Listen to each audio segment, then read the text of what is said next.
I'm super excited to have you on today. People on the podcast, I want to introduce you to Josh Perry. I'm really excited to jump into a couple things on mindset, but more specifically, for those in my audience that haven't heard your story before, we don't have enough time to really go into it in depth the way I would love to.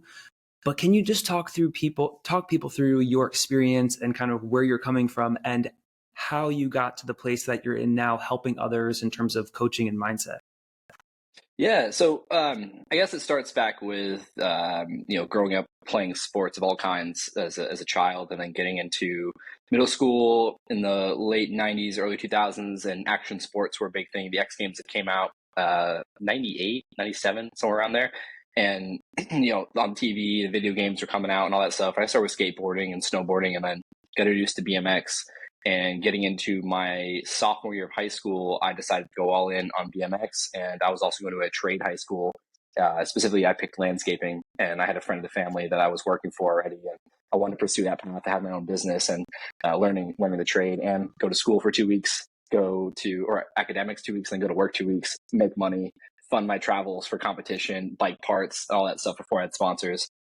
And was successful. I ended up on the Do Action Sports Tour, which back in mid 2000s was the biggest action sports series in the world at the time. Like globally, all the athletes would come to America to compete in this 5-stop tour around the states.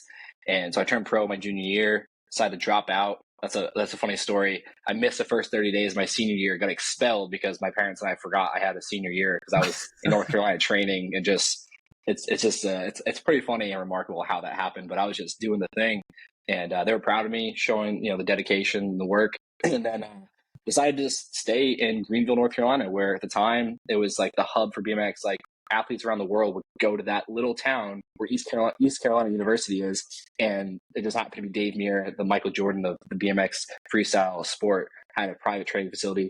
Ryan Nyquist had a private training facility, and we just flocked there. It was cheap to live, and I was just making my way in the scene. And a few years later, won my first pro contest, and then getting ready for that same contest the next season. In the off season training, I had fallen, hit my head, got a concussion, and this was after a year of complaining of headaches, migraines, vision problems, and being denied a scan because of being judged by my cover. 20 to 21 years old at the time, depending on the time frame. In shape, professional athlete. Oh, you don't need a scan, they said. You just have headaches. It's quite normal. Here's some pain pills. Come back if you need more. Fast forward to March of 2010, got a concussion, had to get an MRI, and who knew? I didn't have a pain pill deficiency. I actually had a massive brain tumor taking over the left side of my brain. And that was the catalyst to everything about me changing in a way to become better inside and out, personally, professionally. It started with, I want to continue to ride my bike. I want to continue living my dream that I had worked so hard for. Didn't really think about death at first. I was like, oh, I'm going to die. And then it was like, oh no, I'm not going to be able to ride my bike anymore. The thing I love most. And that was just the catalyst to the transformation year after year, other injuries, other diagnoses, other surgeries, radiation treatments. And it all just came to a point where I was like, man, like this is really profound, to the point where I'm realizing people don't care that I'm riding my bike. They just care that I'm getting up and trying again, that I'm pushing forward, that I'm not being defined by my circumstances. I'm not letting my circumstances dictate how I live my life or control me. I'm focused on a vision, and I'm showing grit, perseverance, dedication, passion, and all these attributes of who I am. It's not about the bike. And that was when I decided I'm going to step away. I'm going to help people. I'm going to start speaking. I'm going to start writing. I'm going to start coaching and helping people optimize their performance, personally, professionally, how they show up in the world ultimately. We hear a lot about performance as a physical thing. Being an athlete, that was how I believed it was. We're humans with a brain. We perform tasks. We could be a parent, an artist, a student, an executive, an athlete. It doesn't matter. You have a functioning brain, you're performing something. Why not do the best you can to have the most fulfilled life you can? So it was with my background, all these experiences of being close with death. I mean, I flatlined at a contest in 2011 from hitting my head so hard. I woke up in the ambulance and was literally saying, I'm done. Like, I'm over it. I can't do this anymore. That circumstance led me to saying those things. 2 weeks later, I was cleared to ride. I was back riding. I was on the ramps doing all the tricks. So really the biggest thing I learned is our perspective in life is really what dictates how our subjective reality goes. And I've really taken a passion for human psychology and metabolic health, and understanding that we can decide how we want to show up And those decisions are going to create our personality and shape our personality. And our personality is what's going to shape our personal reality, the experiences that we subjectively go through, that one could say, this sucks, that's the worst thing that ever happened to you, which is what people said to me, or this is a gift. What can I learn from this? How can I use this to be better? How can I leverage adversity to become better? And that's really my passion today in my coaching, my speaking, being on podcasts, my writing, and content on social media. It's helping people see the opportunity to leverage adversity to become better inside and out, personally and professionally. Whoa. There's like so much to unpack. And my first question, you've indirectly already answered it. I'm still going to ask it anyway, because I think it's so powerful just to hear it from you. But at the elite level, how much is mindset versus skill set? It's everything, and then it's physical is everything. And so Dr. Andrew Huberman is become one of my favorite people to learn from, neurobiologist and ophthalmologist, just heavy into the neuroscience. And he has a quote, something along the lines of like, they say it's 50% mental, 50% physical, 90 this, 10 that. And it's not. It's all, how does he word it? It's all neurons. It's all the connections and the firing. And so therefore it's 100% physical. It's your nervous system. And so with BMX, in any sport, any pursuit of something, a skill, you have to learn what I see as the three fundamentals to overcoming adversity, becoming better. And that's enduring pain. And when you have passion about something, you're willing to endure suffering to get to something that you see in your mind that other people can't quite see as clearly as you can. Maybe they can resonate with it, but no one can see the vision in your mind as well as you can. And then from that is learning how to regulate your nervous system. And I didn't know that this was happening from like 13 to 30 when I decided to retire in BMX, was learning how to regulate my nervous system, auditing the thoughts that are coming up and the feelings that are being created from those thoughts. And then understanding that I have a decision to make. Do I want to try that trick, or do I want to give in to the fear and not do that trick? And I went through both of those. But I got to a point where I unconsciously learned how to regulate myself. And I also learned the hard way that not having health takes away our ability to adapt and regulate our nervous system in the face of adversity and uncomfortable new situations. And then from that, we can learn how to adapt. So the question, how much is it mindset? How much is it physical? I love just ridding both of those opportunities or those options and looking at the nervous system, and it's 100% the nervous system. And when you can understand that and learn the best way possible and more to regulate yourself, which happens in the moment. It doesn't happen meditating, doesn't happen when it's sunshine and rainbows, doesn't happen when everything's going well and you're so grateful.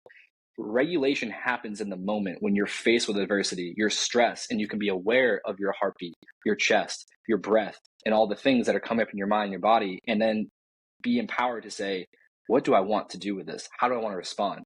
And so the Stoics, they talk about you can't control what happens to you in your life. You can't even control your life, but you can control 100% is your effort and your attitude, how you respond to the thing. So to answer that question, it's people want it to be black and white, but it's not that simple. And that's being a human. It's complex. It's challenging, but that's the beauty end of it. So when you can embrace that and then understand like, hey, I can just control how I show up and how I respond to these things. I can just do my best.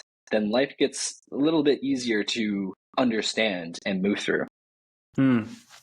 I want to touch on something in a second, which is I know that you talked about high performance in terms of like metabolic health and certain things. And you and I are so similar, not just in the Perry component of our names, but also the metabolic piece is huge for me. My brother was recently diagnosed, like he's in his 50s. He's like super fit, like pretty healthy guy, has a good spiritual life. And like he got diagnosed with early onset dementia. And a lot of the research that I've done in that disease, and I spent like a month, like 6 weeks trying to help him like slow the progression of it. I just like went super deep into metabolic health and all these other things. And because it is the portion of the brain that's no longer responding, and that's what's causing these memory lapses, is it's all like an energy metabolic thing. And so people call it type 3 diabetes, or I've heard it called all kinds of things related to metabolic health. And so I think that's super interesting. And what I want to talk to you about specifically is because my people are entrepreneurs and your people are, I'm assuming you coach entrepreneurs as well, but also athletes. Mostly executives and entrepreneurs. Because it's the same thing, right? It's like having the vision, being able to get up 1,000 times, the whole thing. And one of the things I wanted to talk to you about was like the process of upgrading. And so you have mind, body, spirit. You have specifically with the body. I mean, that's like something I'm dealing with a lot lately when I'm like working with CEOs. That's like, hey, I know you want to grow your business, you want to do this thing, but like, we're going to have to give up this smoking habit. We're going to have to like, we should really evaluate going to the gym. And it's not some woo woo thing. It's like the brain is, what is it? It's like 20% or 30% of the caloric consumption, the energy consumption of the body. It's so small, yet it uses so much energy. And it's like, if you don't have good blood flow, if you don't have good management of the organ, which goes back to your previous comments on, it's still so hard for me to wrap my mind around, like the mind, the thing that says, pick yourself up, Josh, like you're in the ambulance, like do it again. And then the organ of the brain. And it's like, I think we conflate the two. I conflate the two as being like one, and it becomes really hard to distinguish. But can you talk about your process for upgrading the human as a whole and how you look at that?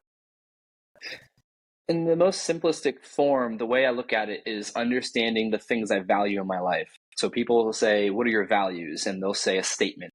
I'm talking about the things that you value: your health, your family, your friends, your business, your career, your education, your spirituality, whatever it may be. The thing, golf for me is something I enjoy now. I value so much because it fills the physical void of BMX I no longer participate in. So literally making a list of all the things that you value in your life, all the people you value in your life, the experiences, so on and so forth, and then connecting that to how you're showing up in your life and the choices you're making. And for me, it starts with self. Am I taking care of my physical body? And if I'm not, then it makes sense why my mental and emotional health may be declining, and why the things that I value, the people I value, may not be up to par as I would like them. So in terms of the first steps to upgrading your performance in life, and whether you're a business owner, an entrepreneur, executive, or you're an employee or a student, it starts with understanding what do you value in your life and connecting how you're showing up to those things you value, and know and understand that they're only going to suffer if you're not showing up as your best. And the people that I love and care about, and the things that I love and care about, including my own physical, mental, emotional, and spiritual health, deserve better than me showing up half-ass. So I need to look at and audit how I'm living my life. Things as simple and mastering the fundamentals of sleep, of nutrition. How much protein am I getting? I think that's becoming a more popular understanding, is like you need to focus on protein. It's the most important macronutrient. Our skeletal muscle mass is the largest organ of our body that signals a lot of different things to the brain, and all the things that go along metabolically. And then exercise. Are you performing some type of resistance training at least 3 days a week, 20, 30 minutes a week at least, to preserve muscle mass, our biggest metabolic machinery, and also improve strength? And in that physical act and doing the thing that you don't want to do builds resilience, builds more willpower. I think it's called the anterior mid-cingulate cortex. We have two of them in the brain. And I learned this from Dr. Huberman talking with Goggins on the podcast to start the new year. And it's plastic, so it can shrink, but it can grow. So it's largest in people that identify as overcoming adversity. It's largest in people in the military. It's largest in athletes, and it's largest in people that lose weight and refrain from certain things that they know aren't going to be healthy or helpful. And it's smallest in obese people and people that avoid resistance, avoid doing the thing they don't want to do. It grows when you do the thing you don't want to do, when you move when you don't want to. So all of those things, it's just mastering the fundamentals and doing the things that are not easy. And that's why we have such an average, society today of people being sick, tired, broke, and overweight, and suffering slowly and silently to a point where it builds up. And then they're like, oh, now I have this problem. I learned that at a young age. Fortunately, I was able to overcome it.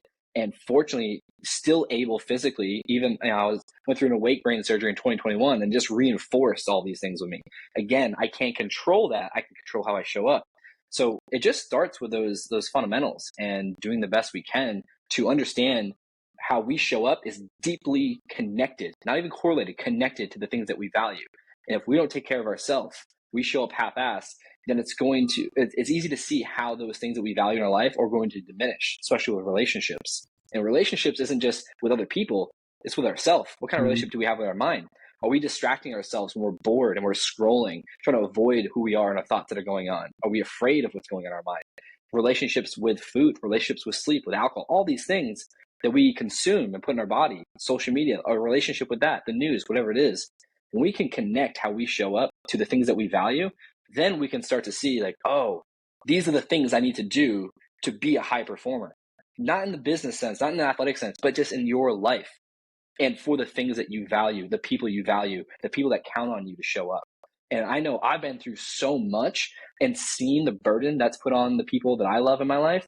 And most of it was through voluntary actions, BMX, injuries, getting knocked out. Like my parents seeing me on TV at a contest and like slamming, hitting my head, or getting a phone call that I flatlined and like I'm okay, but like things like that.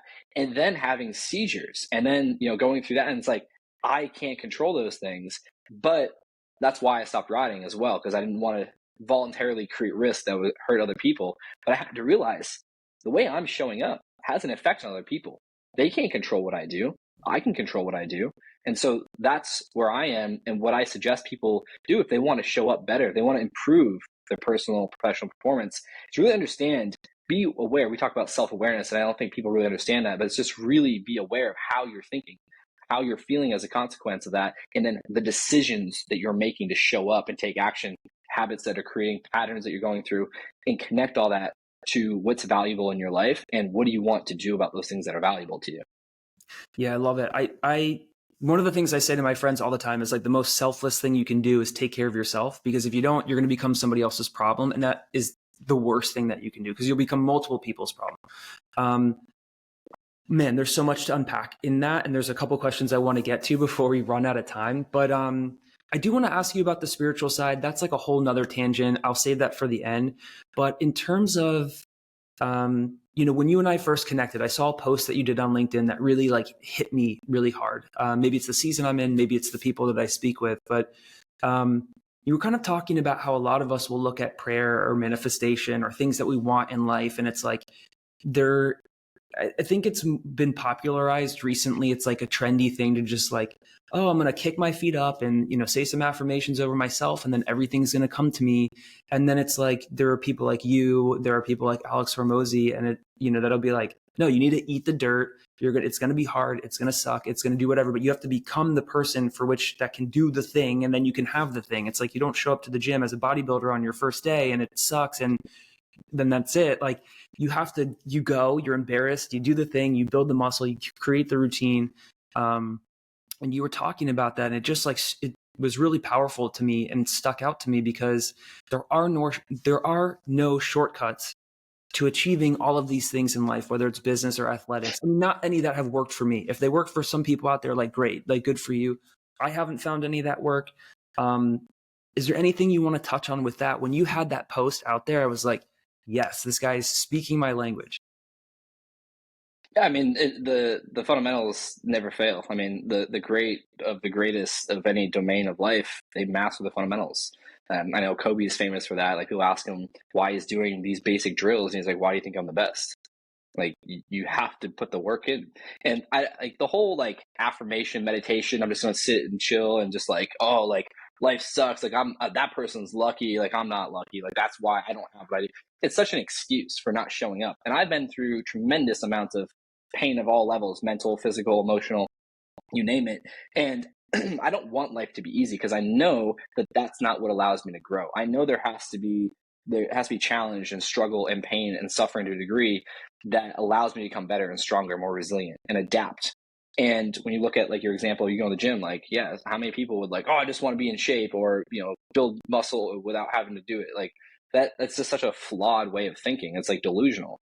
And that's how I see affirmations, if not done correctly. Like, people are like, the whole like, I am rich, I am healthy, like I am wealthy, like all this stuff. And then like they live their life in the opposite effect. And then they creating a discoherent message with their unconscious mind, because everything they see in the reality is reflecting back the opposite.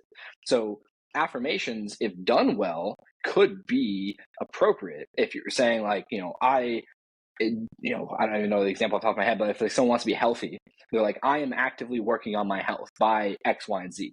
Like, you mentioned Hormozy, he always says, build an undeniable stack of proof that you're the type of person you are. So saying that you're not, if you're not doing something that you're saying that you are, or that you're the type of person, but you're not doing those things, it just creates discoherence in the body and the mind. And that's the surest way to not have the thing you want, to not be where you want to be. And then you build resentment to other people that are. And then especially with social media, you're just like, oh, fuck this person. Like, they must be lucky. Like, this and that. Like, all these things come out, and it's like, it's all just an excuse for you not showing up. And so, yeah, you have to eat shit. Like that, like I wouldn't have gone anywhere in my BMX career if it wasn't for the ground. Like I didn't have coaches back then. The Olympics wasn't a thing for freestyle BMX. Like I didn't have lessons. Like I went to Woodward camp when I was like 13 or 14. That my mom somehow got enough money to pay for me to go out there for a week and stayed in the tent, the campground with my younger brother while I was there. We drove there. But it was like, you just were there. You had access to the facility and things like that. So I had to learn from pain. The ground was blunt, forward, and brutal. It didn't hold things back. It didn't care about my feelings. There was times when I was, 15, 16, crying out of frustration because it wasn't because I was in pain. It was because I couldn't land the trick. I kept falling. And I was just in so much frustration, but there was so much passion there that when I got it, that was like the best feeling, was chasing that thing and then getting the results and like you feeling like so accomplished because of all the things that you went through to get to that point. And now if I look back and I say, oh, like I'm going to meditate on this and I'm going to have affirmations, I'm going to land this trick, and I didn't put any work into it and I got it, I guarantee it wouldn't have felt good. And anything that has come easy to me in life didn't feel as good as the things I had to work my ass off for. And that's in business as well. And so, yeah, I think it's just delusional for people to like wish to have an easy life, because that's just setting up for failure. Like it doesn't make sense. And then the whole, like, I'm going to, affirm these things in my life, like the law of attraction. Like the law of attraction, if you look at the neuroscience of it, it works because you're creating evidence of how you show up in your life, that you're telling yourself you're the type of person that deserves this life. And even that word deserve, I don't like, because I don't think human beings deserve anything. I think we're fortunate to be alive. And if we put the work in, maybe we'll get the outcome we want, maybe not. But also take a stoic approach to it. If you don't get the thing you want, that's just as interesting as not getting what you want as getting what you want. And if you can be curious of like what you learn from that, what you got from not getting what you want, maybe you understand that your values are misplaced and that there's something else that's more important to you, and you go that direction. So you pivot. I've gone through many of those pivots in my life. So that's just kind of how I see like law of attraction, manifestation, like all that like woo-woo stuff. And like, if you look at the neuroscience, it's pretty clear how you can actually make that happen. And how you can attract things in your life, because you're actually training your unconscious mind to be more aware of opportunities to take action for the things that you want to create the type of person that you have in the life that you want. It is crazy how powerful the mind is in terms of like anchoring itself towards a goal that you set it to. I'm very aligned with you. I'm probably like Ed Milet, where I'm pretty deep in my faith, but also I believe in the power of some of these things. And I also like the research from Joe Dispenza and some of the stuff that they work on in that space. There was something you were touching on that Jim Rohn, like there's a Jim Rohn quote and it sums it up so bad. And it's like, I forget how he says it, but he says, the best part of life isn't what we get. It's who we become through pursuing the things that we want. And you're so right. And this year has been 2023, the end of 2022 has been super challenging for me. And actually, this will be the last question that I have for you at the very end.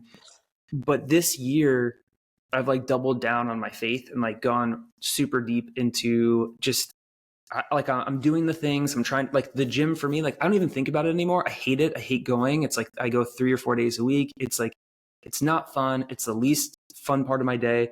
I have a trainer now, which has been great, but it's just not something I love. But it's like, I know that if I want to do these things in business, I have to create this evidence somewhere else in my life to anchor to.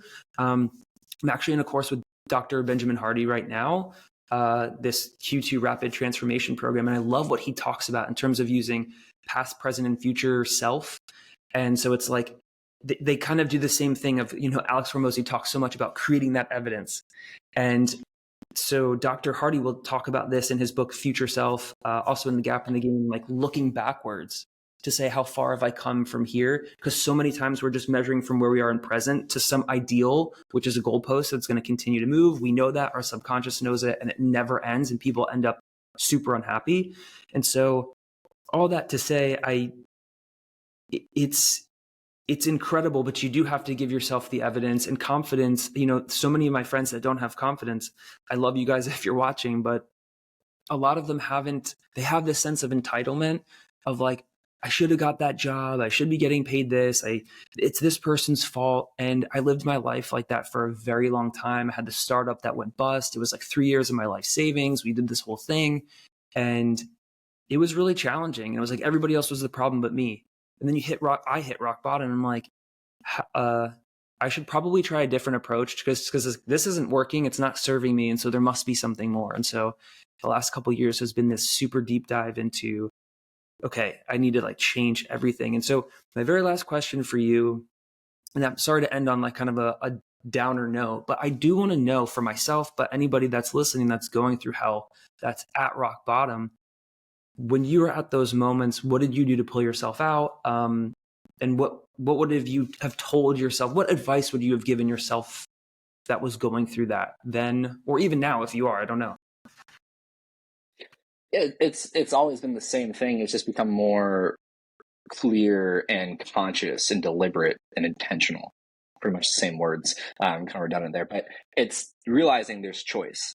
And this is what I love about like looking at Buddhism or Taoism and like studying that in like a neuroscience perspective of like how it shapes the brain, your perspective, and even Stoicism.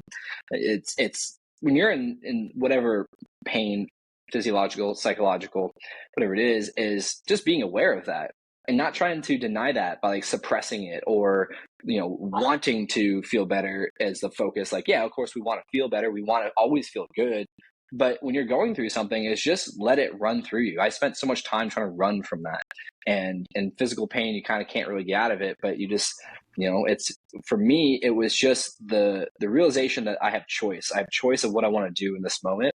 And this may be painful, this may suck, but it is what it is. I can't control what's happening right now. I got myself into the situation some way or another, or a freak accident happened, whatever.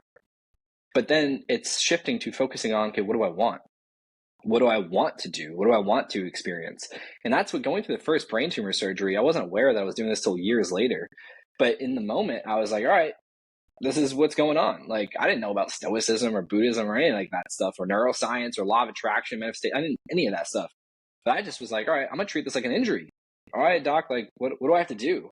And I don't know what that was at the time, because it's just how I showed up. But it was just like, all right, what do I have to do? Like, what are my options? Okay, cool. So rather than thinking about what if I don't wake up from surgery? What if I can't ride my bike anymore? I just focus on what will I do differently when I wake up? Key words there. What will I do differently? But then when I wake up, not if I wake up, when. And it was just focusing on that and just embracing it, embracing the suck. Like I think people, and I find myself in these situations often as well, and then I have to shift my mindset to it. But I think people just want easy, or more, or I shouldn't say easy, but like complicated answers, and like these, like, it's gonna be the secret. It's like, there's not. Like, it's just you're going through shit. Like, be aware of your mind, be aware of your feelings. And the best thing I've learned to do is try not to deny your reality by suppressing your emotions, suppressing what comes up for you, and just feel it. That's the best way feelings can pass through us and not get stuck in our body. There's a great book by Bessel van der Kolk called The Body Keeps the Score, and it talks a lot about how suppressing our emotions gets trapped in our nervous system, and it's literally stuck in our body. And so when we can let those flow through us, acknowledge where we're in, the situation we're in, and shift our mindset to, what do I want? What can I do? What will I do after this? Like, what is the learning from this? It's so difficult. It's absurd to say this to someone too in that space. So the best thing when in that space and time, just be there for people. Just, like, oh man, that sucks. Like, I totally get it. Love on them, like whatever it is. But then as they come out of that, in that moment, then there's like opportunity. Like, hey, like, what do you think about this? And so in any time that I've been in that situation, it's in those moments, it's just, this sucks, but what do I want? And the last thing I'll say is something that's really helped me, like a mantra, if you will. I got it actually tattooed on my hand.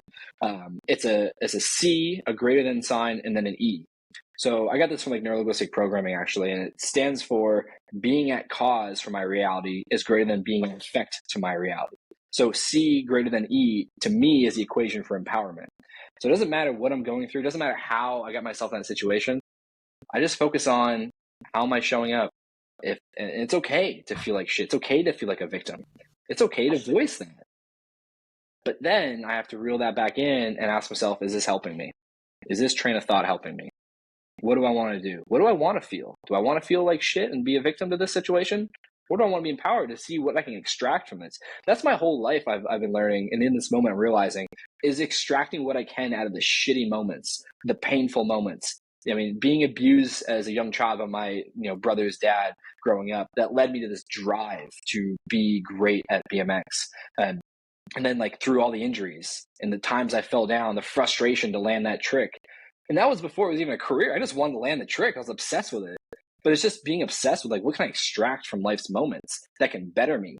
And then what can I do with that to help other people? That's always been my focus of that's got me out of bed, even when I didn't want to get out of bed, even when I was contemplating my own life. Like all these different moments is like, what is that thing that I feel drawn to? And maybe the goal today is just getting out of bed and see where the day goes. That's okay. I think a lot of people, put so much pressure on themselves, especially being in those shitty moments of like, oh man, I'm not doing enough. And it just creates more pressure, more pain.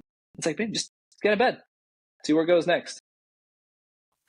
There's a lot in that. There's so many people that talk, like Myron Golden, so many people that I follow that have said similar things. And it's like even the last couple of weeks, it's just been hard. And for me, I've been like, my prayer is always like, don't take the thing away, which is not me. Like 60 days ago, I've been like, God, just like take this away. This is like, it's just too hard. Now I'm like, don't take it away. Make me better. Like, show me the thing that you have. Like, where's the lesson in it? And the other thing I wanted to say is Myron Golden talks a lot about like, I think what you're coming from, people think it's impractical. They think it's woo woo, fluffy, whatever, but it's actually not. Every situation has two sides. And growing up near the World Trade Center incident, like we were, 45 minutes away from New York City. You could think of that whole experience as just being exclusively negative, but seeing all these firefighters and people come from across the country to come over and support and see the country come together, it's like no situation is just negative. Every situation is like a coin, like a piece of bread, like a piece of paper. It's got more than one side. And so what you're saying is actually very practical, but people just don't realize it. Where can people find you? How can they get set up with coaching for you? Who's the kind of clients you like to work with? Talk to us about that. Yeah, and first, to what you just said, that's why I don't, what's the word? Like,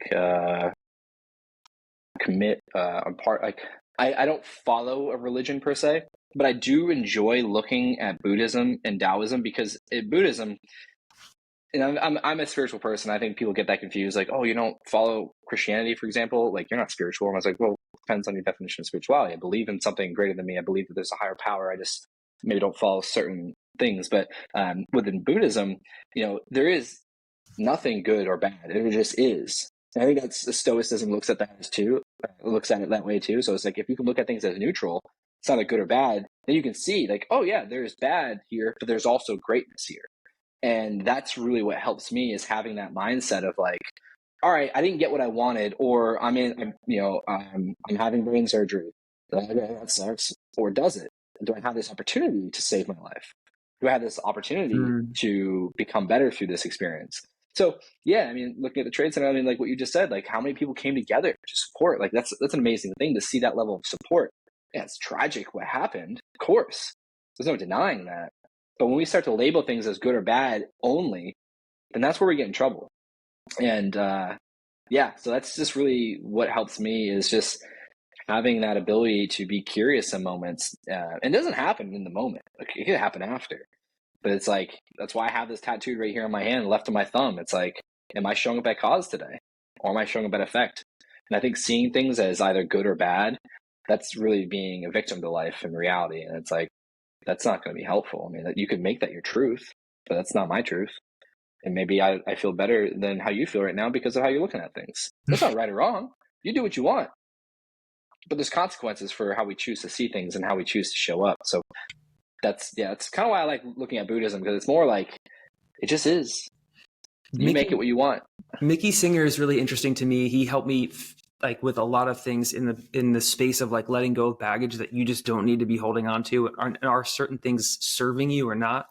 And one of the things that you said that I hear from Lilo Hormozi and a lot of people I look up to is like, just asking better questions. Like a lot of what you've just gone through is like asking better questions. Stop asking, what am I going to do when it fails? What's going to happen when the surgery goes wrong? And it's like, that is where I do get woo woo with like the manifesting stuff, because you start to anchor yourself towards that direction. And we're so good. Like even me right now, I have some stuff that's going on. And it's like, I find myself anchoring towards the thing I don't want. And I can visualize that, if I'm honest with myself, easier than the thing I want, because the thing I want has unknowns, like becoming a bodybuilder. I'm struggling with my own intake of protein. It's like freaking hard to have a fasting window and then take in 150 grams or 200 grams. It's like impossible. And so there's these things we don't know. And it's like having faith despite that. That is really powerful. But I know we're at time. I apologize for going over. Where can people find you and connect with you and learn more and start coaching with you if they want to get coaching?